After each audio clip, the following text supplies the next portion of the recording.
Hi YouTube! Okay, so first off, Happy New Year 2012! Oh my gosh, year by went fast, I know, how cliche. Okay, so, anyway, let's just get into a video. I think I always say that. Okay, so as you can see from the title, I am now on the second part of like the e.l.f. brushes, and it's the studio line now, okay? So the last one will be mineral line. Now, of my studio brushes, I don't have a lot of eye brushes because I use so much of the essential brushes. My essential brushes are like my main like eye brushes, and then for studio it's like mainly like face, you can say. So, but I'll still go with my eyes, lips, and face. So the studio line of brushes are mainly around the $3 range, okay? So in the eyes, first one is the bent angled eyeliner brush. Okay, excuse my brushes because they're dirty. But this brush is a total hit because it is absolutely amazing. I love that it's bent. Before I was using brushes like the MAC 265 or 266, where it was just like at an angle, and I was using that for the gel eyeliner. And it just wasn't like that perfect and like easy for me. But this brush that had an angle made it absolutely easy because you can just get right into it, and it just, the bent just makes everything just so much easier with like my gels and cream eyeliners. They always come out absolutely just perfect with a bent eyeliner brush. So it's only $3, so I really recommend this brush. Absolutely my favorite brush. Also is the e.l.f. concealer brush, and it's just a flat shader kind of brush. I don't really use it for concealing. I just use it for packing on color onto the lid. Now I have my essential like $1 brush, and it just does that amazing, so I kind of just picked this brush just to see how it was, and really I just love my essential eye brushes because this pretty much does the same thing. It's $3, the other one's $1. Then we have the e.l.f. contour brush. As you can see, it's pretty like short. It's not really like a big fluffy like really like blends out light colors. It's more of a blending when it comes to dark colors. So I like to use this in, oh, I didn't say about the concealer brush. The concealer brush is like an okay item. It's not a total hit, it's not a total miss, it's just okay.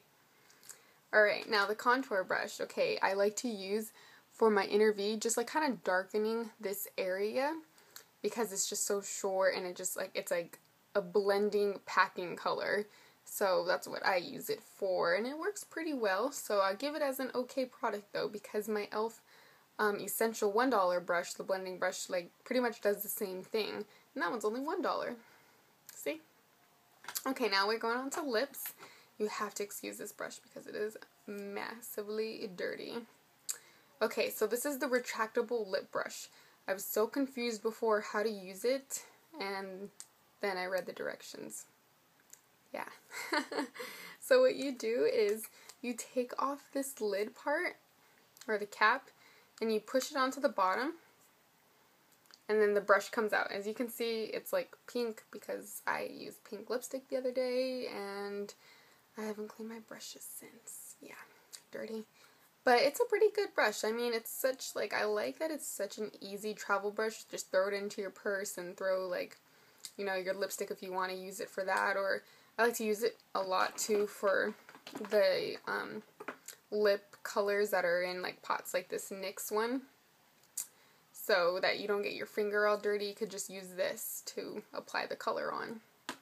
That's what I like it for. So I think this is a good product. I think it's a very high okay. It's just not a total hit for me, I guess. Because most of my lipsticks are just in a tube, and I just apply that straight onto my lips. Okay, now we're on to the face. Okay, here's the e.l.f. blush brush. It's like a paddle brush. On the front side, it's kind of like, you know, just widens and then tapers in. And then it's skinny on its side. You can see it's like kind of pinched at the ferrule right here. And I absolutely love this brush. I like to have the color and like kind of pat it on, and then pat it on here and like swirl it, and it blends in. My blush is absolutely wonderful, and it's so soft. These synthetic like brush fibers are absolutely amazing. And again, this brush is only $3. This is a total hit in my book. I have 3 of these. Yeah, 1, 2, 3. Yeah. So I just love this brush. I feel like it's so worth it that it's only $3 and I'm not purchasing a MAC brush. Like, I have the MAC blush brush, the 109, or oops, 129 brush. And honestly, it's just not as soft as the e.l.f. one. See how the e.l.f. one, though, it's like smaller? This one was just a little bit too much color, but I guess it could be good for blending, but really, I love how compact this is. It just works perfectly with my cheeks. So it's a total hit. Okay, this is the all-time most favorite brush in all my brush collection. And it is the e.l.f. powder brush. It's a flat top, kind of like a kabuki flat top brush. It's so freaking dense and amazing. I have about 4 or 5 of these. And I use this for foundation, for powders, just really whatever I want. Mainly for foundation, just because it applies foundation beautifully. It blends it in, giving that airbrush feel, giving it a very, you can apply your foundation light coverage to medium to maybe even heavier, and this really just blends everything, no lines and no streaks, and buffs it in just wonderfully. This brush is amazing, and it's only $3, so totally worth it. So I recommend this brush absolutely to pick it up, okay? Just letting you know. Okay, now this is the e.l.f. stipple brush. I had got it when it first came out, and it's because I had the MAC 187 brush, and here they are. You can see, I think I did a comparison of these two.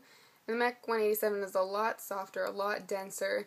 The e.l.f. one is just flimsy, and it just definitely doesn't apply foundation the way the 187 does. But I really don't use that for foundation anymore. I use my powder brush. However, for cream foundation, it applies it pretty well. Not too great because it's so flimsy, so you can't, like, it's very hard to get, like, it to be blended in perfectly.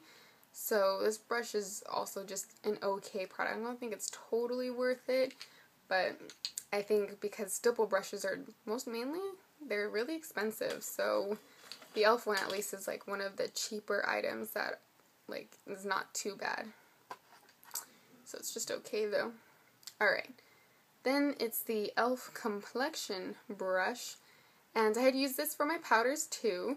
And this brush is really, it's so soft. It's this huge paddle. Kind of reminds you of a blush brush, but it's just like way bigger. And I had originally used this for powder, but then I have the powder brush, and then I have the kabuki, so this one is just not getting much love lately, but I think it's just so amazing. It's still an okay product, just because I just don't have that much use for it anymore. That I have like all these brushes that already have the jobs that this one was doing. But I could see it being good for bronzer. You could try contouring with it. You could just apply bronzer on your face, get a little shimmer going on all over, some highlighting action.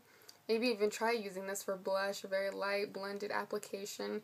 It's really good. It's really soft. I recommend it, but I just have no use for it really. So it just gets that okay product. Okay. Next is the e.l.f. angled foundation brush. As you can see, it has a slight angle to it. Now I talked about the essential foundation brush that was a paddle brush also, and how much it sucked, it streaked, and was terrible. Well, this is its total opposite. It's amazing. It applies it great, no streaks. The only thing I don't like about it is how long it kind of takes, because I'm such a lazy person. As you can see, the powder brush, when I apply my foundation, I do the dots and swirl it in, and you can see that I cover a lot of face super quickly, whereas like, this paddle brush, I gotta, work it back and forth, getting all my face. So on some days when I'm not too lazy, I do use this, but most of the time it's my powder brush for the foundation. But this is really good if you prefer the paddles, so this is a hit. I really like it. Okay? Another product. This is my last and final product, and it's the kabuki brush, and it's so soft. I love this to death. My first one, I don't know why it like turned not so soft, but this one lately has been great. I already washed it and it remains soft, so I really recommend this too. It just applies your powder so great. You could do your bronzer. I mostly just do my powder like settings and works beautifully. I really recommend it. So that was my e.l.f. Studio Hits and Misses on my brushes. This video is getting too long, so I need to end it now. Thank you for tuning in. If you have any questions, just let me know and comment below on anything you like. Alright?